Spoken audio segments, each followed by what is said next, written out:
which will take us on to Action Comics issue 769. Joe Kelly writing with Kano on the art. Nice to know that the fighter from Mortal Kombat also gets some work as a comic artist. Hey, you got to make ends meet. It's all about the graft. So this has been a real mixed bag. Obviously, this has been an arc that's been bouncing around all the Superman books. This is the first action issue.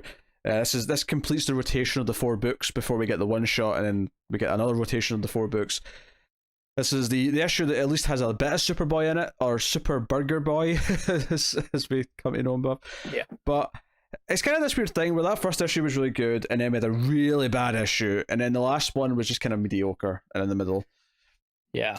This, I think, is again mediocre, maybe a touch better, but still kind of on that mediocre borderline. I agree. Before we even get to anything else, though, I want to complain about the credits page. Okay. So on the credits page, if you would care to take a look at it, it's like the second page in it. Okay, I'm getting there. There we go. It has along the left-hand side the title of the arc, Superman Arkham. Mm-hmm. And underneath it, it says, and this is all like upside down lettering because Bizarro, but it says part 2. And that threw me. I came back out of the issue and was like, was I supposed to read this as part 2? And then I was like, nope, it says part 4 in the solicit text underneath it, essentially.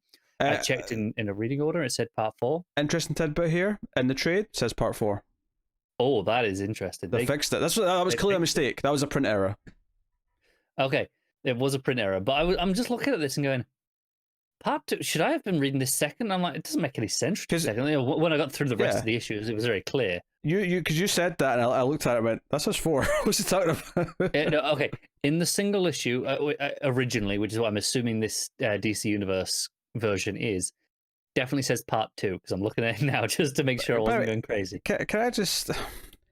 I really wish I don't really like the gimmick of doing the creators' names backwards for the Bizarro speak, but if you're going to do it, can you at least, like, they've done this thing with Joe Kelly's name, where because Joe's 3 letters, the first word is 3 letters, so rather than have Kelly be one word backwards, it's like Joe K is one word, and then LLY is the second word, or the first word, depending on your perspective. It's like, I hate it. You'll like at least have it be Joe backwards and then Kelly backwards.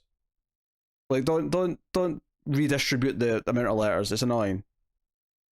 I'm with you on that. To the point when I looked up the creator for my list here so I could say it, I actually was like, oh, Joe Kelly wrote this? Because I tried to read it and went, I can't be bothered. It makes no sense to me. Yeah. If you'd seen Joe Kelly, you'd have gone, oh, I know who that is. Yeah, exactly. Yeah. And Kano. And I thought Onak was the artist, but it's actually Kano. What a bizarre world. That's kind of the point. Basically, Superboy is working at a burger place and hates his life. And then Bizarro and the fight with the JSA, or the JLA, sorry, sort of come crashing through. He then is like, great, I can give up this job because the building's screwed. But much like Superman, he's living in a loop and the building just kind of reappears and he's forced to go back to work and he's just miserable about it. And that's your Superboy inclusion. That's pretty much all of Superboy, right? Yeah, that's it. The rest of it's Superman and Steel going to the Watchtower, and basically Superman finding Mixie, the real Mixie, and Mixie gives him his memories back so he knows who he is and like grabs him. And there's a lot of self-doubt before then where he makes like little glasses for himself and he's confused because everyone here knows that 2 + 2 = fish except us. Yeah. I actually quite like the moment where he kind of bent the glasses into the shape of the frames. I did like that. I will say, I did think it was kind of weird. There's a whole page like teasing the villain that he's going to fight on the Watchtower when we met him already before. It was like, oh, the big villain that Superman's going to have to fight, and it was like, I don't know, it didn't feel that important to me to give him a whole page of like, hey, did we meet him before? Yeah, it was in the lineup because it was like Ignition or whatever his name is, right? I'll take your word for it. Igniter. Because that was 2 issues ago, and it was a pretty uninspired lineup. Yeah, but I will take your word for it that he was there. And there's a page of Lois just sort of being confused as why she keeps doing things to help Superman. Kind of the same we've had for the last 3 issues. Yeah, that's my biggest problem, is that I feel like this issue and the last 2, or last 3, what's it been? Last 2. Yeah, this is the 4th issue overall, so it's the last 2. So the last 2 plus this one. Is that I feel like they didn't have enough story for 3 issues, so there's been so much fluff and repetition in these 3 issues. Now this one's probably the best written of the 3 because it's Joe Kelly, but I still found myself being frustrated because I feel like it was doing nothing new. And I feel like there's this obligatory inclusion of the characters who were meant to be in the books, like in this case Superboy, and we had the Supergirl in that other issue where it's like there and they've got to be in the issue. Shield has felt like actually relevant. I honestly, like, the only important thing in this issue is the ending, which is he gets to Mixie, he gets his memories back, and we find out who's actually pulled it. Because obviously Superman thinks Mixie's behind all this world, and Mixie's like, no, it's not me. Someone else is like manipulating to their heart's content, and it's the reveal that it's Joker, right? Emperor Joker is the guy behind this. I like the beat where Superman starts choking Mixie. He's like, "You're gonna say your name backwards, damn it!" And Mixie just says it, and he's like, "Well, that was easy. I didn't have to trick you to it." And he's like, "Yep." And see, nothing happened. Yeah, that was kind of nice. Yeah, they also encounter Gorgeous Gilly. Yes, which is just a sort of gross out comedy spot where she tries to kiss Superman. Yeah. It wasn't that exciting. Yeah. So I do love the idea that like Mixie, like what we think of as Mixie now from the modern era, like when he astral projects, he sends it like the classic 50s Mixie to yeah.